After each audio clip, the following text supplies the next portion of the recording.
S, ಈ ಬಗ್ಗೆ ಮಾಹಿತಿಯನ್ನ ಕೊಡ್ತಾರೆ ನಮ್ಮ ಪ್ರತಿನಿಧಿ ಮಾರುತೇಶ್. ಇದೀಗ ನಮ್ಮ ಜೊತೆ ನೇರ ಸಂಪರ್ಕದಲ್ಲಿದ್ದಾರೆ. ಮಾರುತೇಶ್, ಕಾಂಗ್ರೆಸ್ನಲ್ಲಿ ಕೆಪಿಸಿಸಿ ಅಧ್ಯಕ್ಷರ ಬದಲಾವಣೆ ಆಗಲೇಬೇಕು ಅಂತ ಸಿಎಂ ಬಣ ಬಹಳ ಪಟ್ಟು ಹಿಡಿದಿದೆ. ಸೊ ಒತ್ತಾಯ ಕೂಡ ಮಾಡ್ತಾನೆ ಇದೆ. ಇದರ ನಡುವೆ ಡಿಕೆಶಿ ಏನ್ ಮಾಡ್ತಾ ಇದ್ದಾರೆ ಅನ್ನುವಂಥ ಕ್ವಶನ್ ಮಾರ್ಕ್ ಇತ್ತು.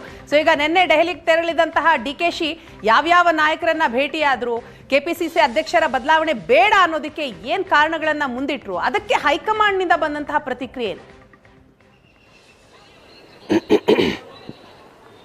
ವೀಣಾ, ಬಹಳ ಪ್ರಮುಖವಾಗಿ ಸಿದ್ದರಾಮಯ್ಯ ಆಪ್ತ ಬಣದ ಸಚಿವರು ದೆಹಲಿ ಪರೇಡ್ ನಡೆಸಿದ ಬಳಿಕ ಕೆಪಿಸಿಸಿ ಅಧ್ಯಕ್ಷರ ಬದಲಾವಣೆ ಆಗುತ್ತೆ ಅನ್ನುವಂಥದ್ದು ಮುಂಚೂಣಿಯಲ್ಲಿ ಇತ್ತು. ಜೊತೆಗೆ ಎಐಸಿಸಿ ಕೂಡ ಒಂದಷ್ಟು ಅಭಿಪ್ರಾಯ ಸಂಗ್ರಹವನ್ನು ಮಾಡಲಿಕ್ಕೆ ಶುರು ಮಾಡಿತ್ತು. ದೆಹಲಿಗೆ ಬಂದಂಥ ಸಚಿವರ ಬಳಿ ಕೆಪಿಸಿಸಿ ಅಧ್ಯಕ್ಷರ ಬದಲಾವಣೆ ವಿಚಾರಕ್ಕೆ ಸಂಬಂಧಪಟ್ಟಂತೆ ಒಂದಷ್ಟು ಅಭಿಪ್ರಾಯಗಳನ್ನು ಸಂಗ್ರಹಿಸುವಂಥ ಪ್ರಯತ್ನಗಳನ್ನು ಕೂಡ ಹೈಕಮಾಂಡ್ ಮಾಡಿತ್ತು.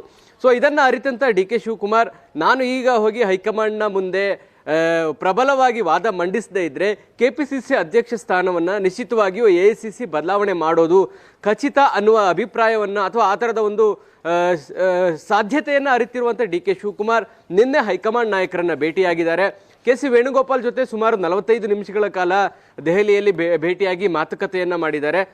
ಜೊತೆಗೆ ಯಾವ ಕಾರಣಕ್ಕೆ ಕೆಪಿಸಿಸಿ ಅಧ್ಯಕ್ಷರ ಬದಲಾವಣೆ ಈ ಸಂದರ್ಭದಲ್ಲಿ ಸೂಕ್ತ ಅಲ್ಲ ಅನ್ನುವಂಥದ್ದನ್ನು ಹೈಕಮಾಂಡ್ನ ಮುಂದೆ ಮನವರಿಕೆ ಮಾಡಿಕೊಡುವಂಥ ಪ್ರಯತ್ನವನ್ನು ಡಿ ಕೆ ಶಿವಕುಮಾರ್ ಅವರು ಮಾಡಿದ್ದಾರೆ. ಎರಡು ಪ್ರಮುಖ ವಿಚಾರಗಳು. ಒಂದು, ಸ್ಥಳೀಯ ಸಂಸ್ಥೆಗಳಿಗೆ ಮೇ ಅಂತ್ಯದ ಒಳಗೆ ಮೀಸಲಾತಿಯನ್ನು ಕೋರ್ಟ್ಗೆ ಸಲ್ಲಿಸ್ತೀವಿ ಮತ್ತು ಚುನಾವಣಾ ಆಯೋಗಕ್ಕೂ ಕೂಡ ಕೊಡ್ತೀವಿ ಅಂತೇಳಿ ಸರ್ಕಾರ ಒಪ್ಕೊಂಡಿರೋದ್ರಿಂದ ಜೂನ್ ಜುಲೈ ಒಳಗೆ ಜಿಲ್ಲಾ ಪಂಚಾಯಿತಿ ಮತ್ತು ತಾಲೂಕ್ ಪಂಚಾಯಿತಿ ಚುನಾವಣೆಗಳು ನಡೆಯೋಕ್ಕೆ ಶುರುವಾಗುತ್ತೆ. ಸೊ ಇಂಥ ಸಂದರ್ಭದಲ್ಲಿ ಕೆಪಿಸಿಸಿ ಅಧ್ಯಕ್ಷರ ಬದಲಾವಣೆ ಬೇಡ ಅನ್ನುವಂತಹ ಅಭಿಪ್ರಾಯವನ್ನು ಡಿ ಕೆ ಶಿವಕುಮಾರ್ ಹೈಕಮಾಂಡ್ ನಾಯಕರ ಮುಂದೆ ವ್ಯಕ್ತಪಡಿಸಿದ್ದಾರೆ. ಹೀಗಾಗಿ ಇದು ಪ್ರಮುಖ ಕಾರಣ ಆಗುತ್ತೆ. ಯಾಕಂದರೆ ಈ ಸಂದರ್ಭದಲ್ಲಿ ಚುನಾವಣೆ ಇರುವಂಥ ಸಂದರ್ಭದಲ್ಲಿ ಅಧ್ಯಕ್ಷರ ಬದಲಾವಣೆ ಮಾಡಿದ್ರೆ ಎಂಟೈರ್ ಕೆಪಿಸಿಸಿಯನ್ನು ಪುನರ್ರಚನೆ ಮಾಡಬೇಕಾಗತ್ತೆ. ಆ ಸಂದರ್ಭದಲ್ಲಿ ಬರುವಂಥ ಹೊಸ ಪದಾಧಿಕಾರಿಗಳಿರ್ಬೋದು, ಹೊಸ ಅಧ್ಯಕ್ಷರಿರ್ಬೋದು, ಸಮರ್ಥವಾಗಿ ಪಕ್ಷವನ್ನು ಮುನ್ನಡೆಸೋದಕ್ಕೆ ಸಾಧ್ಯ ಆಗಲ್ಲ. ಹೀಗಾಗಿ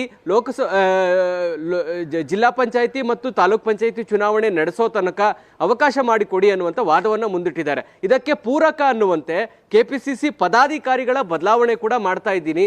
ಹೀಗಾಗಿ ಒಂದು ಪಟ್ಟಿಯನ್ನು ಕೂಡ ರೆಡಿ ಮಾಡ್ತಾ ಇದ್ದೀವಿ. ಈ ಪಟ್ಟಿ ರೆಡಿ ಆದಮೇಲೆ ಪಕ್ಷ ಸಂಘಟನೆಗೆ ವೇಗ ಸಿಗುತ್ತೆ. ಇದು ಚುನಾವಣೆಗೂ ಕೂಡ ಸಹಾಯ ಆಗುತ್ತೆ. ಈ ಸಂದರ್ಭದಲ್ಲಿ ಅಧ್ಯಕ್ಷರ ಬದಲಾವಣೆ ಮಾಡೋದು ಸರಿಯಲ್ಲ ಅನ್ನುವಂಥ ಅಭಿಪ್ರಾಯವನ್ನ ಎಐಸಿಸಿ ಮುಂದೆ ಇಟ್ಟಿದ್ದಾರೆ. ಇನ್ನೊಂದು ಪ್ರಮುಖವಾಗಿರ್ತಕ್ಕಂತಹ ಬೆಳವಣಿಗೆ, ಕಾಂಗ್ರೆಸ್ ಅಂದರೆ ಕರ್ನಾಟಕದಲ್ಲಿ 100 ಕಾಂಗ್ರೆಸ್ ಭವನವನ್ನು ಕಟ್ಟುವಂತಹ ಪ್ರಕ್ರಿಯೆಗೆ ಈಗಾಗಲೇ ಚಾಲನೆ ಕೊಡ್ತಾ ಇದ್ದೀವಿ. ಈಗಾಗಲೇ 100 ಕಟ್ಟಡಗಳನ್ನು ಕಟ್ಟುವಂಥ ಪಟ್ಟಿ ಕೂಡ ರೆಡಿಯಾಗಿದೆ. ಇದಕ್ಕೆ ರಾಹುಲ್ ಗಾಂಧಿ ಅವರಿಗೆ ಆಹ್ವಾನ ಕೊಡ್ತಾ ಇದ್ದೀವಿ. ಮಾರ್ಚ್ ಮೊದಲ ವಾರ ಅಥವಾ 2ನೇ ವಾರದಲ್ಲಿ ವರ್ಚುವಲ್ ಆಗಿ ಅವರು ಈ ಕಾಂಗ್ರೆಸ್ ಭವನ ಕಟ್ಟುವಂಥ ಕಾರ್ಯಕ್ರಮಕ್ಕೆ ಶಂಕುಸ್ಥಾಪನೆ ಕೂಡ ನೆರವೇರಿಸ್ತಾ ಇದ್ದಾರೆ. ಹೀಗಾಗಿ ಇಂಥ ಒಂದು ಮಹತ್ ಕಾರ್ಯ ಮಾಡುವಂಥ ಸಂದರ್ಭದಲ್ಲಿ ಇದರ ಲೀಡನ್ನು ನಾನು ತೆಗೆದುಕೊಂಡಿದ್ದೀನಿ. ಇದನ್ನು ಮುಕ್ತಾಯಗೊಳಿಸುವ ತನಕ ಎಐಸಿಸಿಯಲ್ಲಿ ಅಂದರೆ ಕೆಪಿಸಿಸಿ ಅಧ್ಯಕ್ಷರಾಗಿ ಮುಂದುವರಿಸುವಂಥ ಅವಕಾಶವನ್ನು ಮಾಡಿಕೊಡ್ಬೇಕು ಅನ್ನುವಂಥ ಮನವಿಯನ್ನು ಕೂಡ ಹೈಕಮಾಂಡ್ನ ಮುಂದೆ ಇಟ್ಟಿದ್ದಾರೆ. ಹೀಗಾಗಿ ಹೈಕಮಾಂಡ್ ಬಹಳ ಗಂಭೀರವಾಗಿ ಡಿ ಕೆ ಶಿವಕುಮಾರ್ ಅವರ ಮನವಿಯನ್ನು ಆಲಿಸಿದೆ. ಚುನಾವಣೆ ಅನ್ನುವಂಥದ್ದು ಒಂದು ದೊಡ್ಡ ಚಾಲೆಂಜ್. ಯಾಕೆಂದರೆ ಈ ಸರ್ಕಾರದಲ್ಲಿ ಈಗ ಮೇ 20ಕ್ಕೆ 2 ವರ್ಷ ಆಗ್ತಾ ಇದೆ. ಒಂದು ವೇಳೆ ಲೋಕಲ್ ಬಾಡಿ ಎಲೆಕ್ಷನ್ನಲ್ಲಿ ಏನಾದರೂ ಕಾಂಗ್ರೆಸ್ಗೆ ಹಿನ್ನಡೆ ಆದರೆ ಇದೇ ಅಜೆಂಡಾ 2028ಕ್ಕೆ ಸೆಟ್ ಆಗಬಹುದಾದಂಥ ಆತಂಕ ಕೂಡ ಎಐಸಿಸಿಗೆ ಇದೆ. ಹೀಗಾಗಿ ಎಐಸಿಸಿ ಈ ಸಂದರ್ಭದಲ್ಲಿ ರಿಸ್ಕ್ ತೆಗೆದುಕೊಳ್ಳುವಂಥ ಪ್ರಯತ್ನಕ್ಕೆ ಮುಂದಾಗುತ್ತಾ ಅಥವಾ ಕೆಪಿಸಿಸಿ ಅಧ್ಯಕ್ಷರಾಗಿ ಡಿ ಕೆ ಶಿವಕುಮಾರ್ ಅವರೇ ಚುನಾವಣೆಗಳನ್ನು ನಡೆಸಲಿ ಅನ್ನುವಂಥ ಆದೇಶವನ್ನು ಮಾಡುತ್ತಾ ಅಥವಾ ಆ ಥರದ ಒಂದು ಸೂಚನೆ ಕೊಡುತ್ತಾ ಅನ್ನೋದು ಸದ್ಯಕ್ಕಿರುವಂಥ ಪ್ರಶ್ನೆ. ಹೈಕಮಾಂಡ್ ಯಾವುದೇ ಭರವಸೆಯನ್ನು ಡಿ ಕೆ ಶಿವಕುಮಾರ್ ಅವರಿಗೆ ನೀಡಿಲ್ಲ.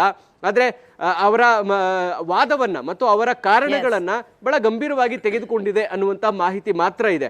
ಆದರೆ ಒಂದು ಕಡೆ ಅಧ್ಯಕ್ಷರ ಬದಲಾವಣೆ ಆಗಲೇಬೇಕು ಅನ್ನುವಂಥ ಪಟ್ಟು ಹಿಡಿದಂಥ ಸಿಎಂ ಬಣದ ಸಚಿವರಿಗೆ ಡಿ ಕೆ ಶಿವಕುಮಾರ್ ತಮ್ಮದೇ ಆದ ದಾಳ ಉದುರಿಸುವ ಮೂಲಕ ಕೌಂಟರ್ ಮಾಡಿದ್ದಾರೆ. ಅದಕ್ಕೆ ಪೂರಕ ಅನ್ನುವಂತೆ ಪಕ್ಷ ಸಂಘಟನೆಯ ಸಭೆಗಳನ್ನು ಮಾಡ್ತಾ ಇದ್ದಾರೆ, ಕಾರ್ಯಕರ್ತರ ಮೀಟಿಂಗ್ಗಳನ್ನು ಮಾಡ್ತಾ ಇದ್ದಾರೆ. ಉಸ್ತುವಾರಿಗಳೆಲ್ಲರೂ ಕೂಡ ಜಿಲ್ಲೆಗಳಲ್ಲಿ 1 ವಾರಗಳ ಕಾಲ ಕಾರ್ಯಕರ್ತರ ಅಹವಾಲನ್ನು ಆಲಿಸಬೇಕು ಅನ್ನುವಂಥ ಪ್ಲಾನ್ ಅನ್ನು ರೂಪಿಸಿದ್ದಾರೆ.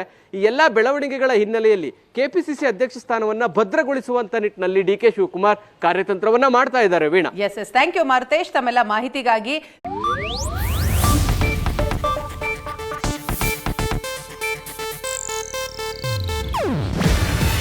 ಇದು ಏಷ್ಯಾನೆಟ್ ನ್ಯೂಸ್ ನೆಟ್ವರ್ಕ್ ಪ್ರಸ್ತುತಿ. ನೀವು ನೋಡ್ತಿದ್ದೀರಾ ಏಷ್ಯಾನೆಟ್ ಸುವರ್ಣ ನ್ಯೂಸ್.